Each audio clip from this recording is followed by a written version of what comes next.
Alright, what's up? Do another video on the car. Just a little update. Yeah, basically I got these Type S brakes right here. And basically the story goes, I was driving down the road and this front right one, I guess the caliper got stuck or whatever, just pulled to the side. It was getting hot, whatever. Obviously the car was slow, so I had to replace it. Called out my buddy. Actually, I was already kind of on the way to his house, and he had a Type S that he's parting out, so I just snagged the brakes off that. But yeah, it's pretty easy. I guess this video will just be like not really a how-to, but kind of. I've already done it, so I'm just gonna go over the process and explain kind of what happened.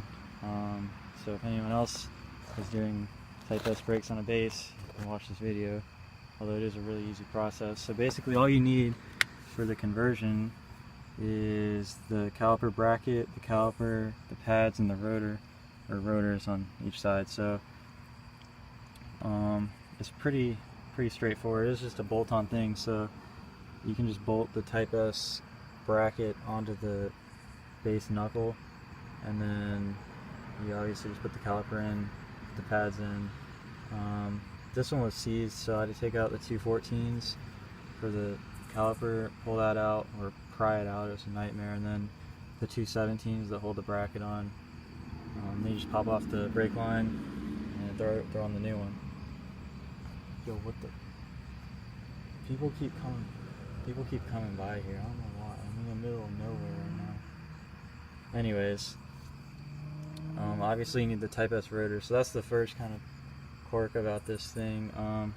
These are just like stupid AutoZone rotors because I didn't want to have the car down for too long, so I just ran up to AutoZone and got these. But there's no, basically what you gotta know is that the base rotors are I think it's 269 millimeters. I want to say it's 269, it might be 259, I don't remember, but it's 2 something.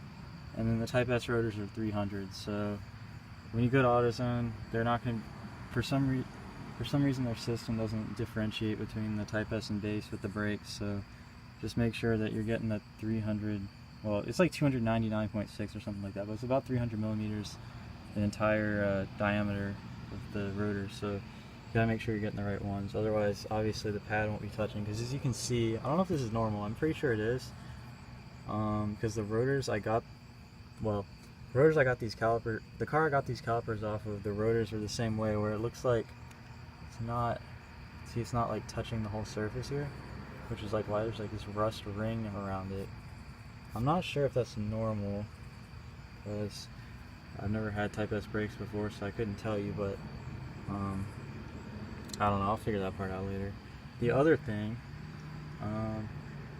is with the left and right of this, the way you differentiate that is if you look, see, I can't really show you now because calipers are down apparently. If you look right here, this thing, the little bleeder nipple, doohickey, that thingy, yeah, basically that needs to be pointing up.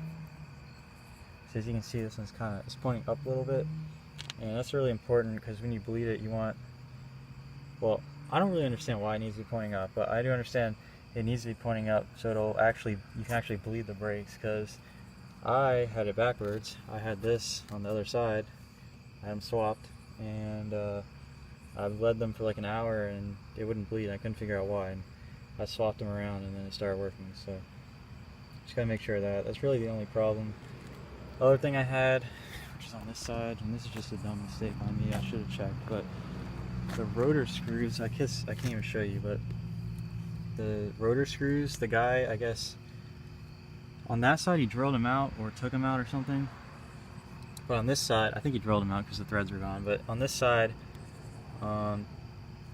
he drilled the head off, but then he stopped, so I guess you could pull the old rotor off when he did the brakes before, so most of the screw was still in there, so when I put the rotor on, I didn't have the holes for the rotor screws lined up with the holes in the rotor, and even though the screws weren't there, it wouldn't let the rotor sit all the way flush. I didn't even notice that. Basically what happened is I tightened the wheel down, and I thought it was fine, but then I had the car jacked up and I was trying to spin the wheel to make sure the brakes were like spinning free and everything, and it was like grinding on the caliper bracket because the rotor was like sitting up a little bit because of the screw head, or not the screw head, but the screws themselves. So you can kind of see there's like this ridge, and it's probably not going to focus. You see there's like this ridge here now, so that kind of sucks, but it's just something to look out for, I guess, when you're doing it. I didn't like think to do it think to check because I did the other side first and there were no screws, so I just assumed he would take out the screws on both sides, so I didn't even look. Yeah, it's not a big deal, just something else to look out for. Really the big thing is just make sure that the bleeder is facing up, and also in case you don't know how to bleed brakes properly, well, if you're taking off the calipers, then you're going to want to do, if you take off any of the calipers, you're going to want to start with the wheel, or I guess you're going to want to start with the caliper or drum if you have drum brakes on whatever car, but you start farthest from the master. So the master in my car is obviously over there, so I started here, and then I went like here, here, to that side, then over to here, and then to the other side. So you just kind of work your way forward. It's not like the biggest deal in the world, but apparently I guess the way it works is you want to get the air out of the farthest one, so that when you, like if you try to bleed this one, there's air in it, and the air could end up in here, and then you bleed this one, but now you got air in this, so when you bleed this it goes back in, or something like that. I don't really know, but basically just start far away, move forwards. I think the bleeding process altogether took me, well, excluding the mess up at the beginning, it took me probably 10 or 15 minutes. I just did the kind of, it wasn't, well, it's a self bleeder, but I had someone else pressing the pedal, but it's just a water bottle with a hose in it, and then you fill it up with brake fluid. So it's pretty simple. But yeah, as for the actual brakes themselves, honestly, there's not even that much of a big difference that I even noticed.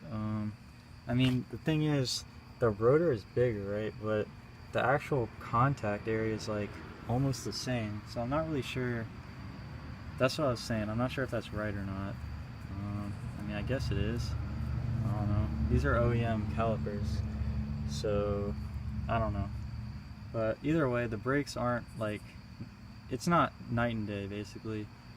And these pads are better than what I had on like the old pads, the base pads, so I thought there would be a big difference, but it wasn't actually that much to nothing notice of a difference, so I don't know. I'd say, like I said at the beginning, or maybe I didn't, I don't remember, because I've recorded this like 3 times already, but it's not worth the money pretty much. I mean, unless you're getting these for, you know, cheap, like $40, $50, like I wouldn't spend money on it. I just step up to something good.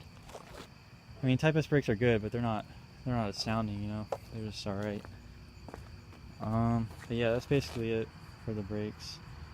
The other thing is, if you do decide to do the Type S brakes, the base brakes in the rear are the exact same as the Type S, so don't buy those. Don't waste your time with it. Plus, I mean, the rear brakes don't even do that much. It's really the fronts that do most of everything, so yeah, that's really about it. Thanks for watching.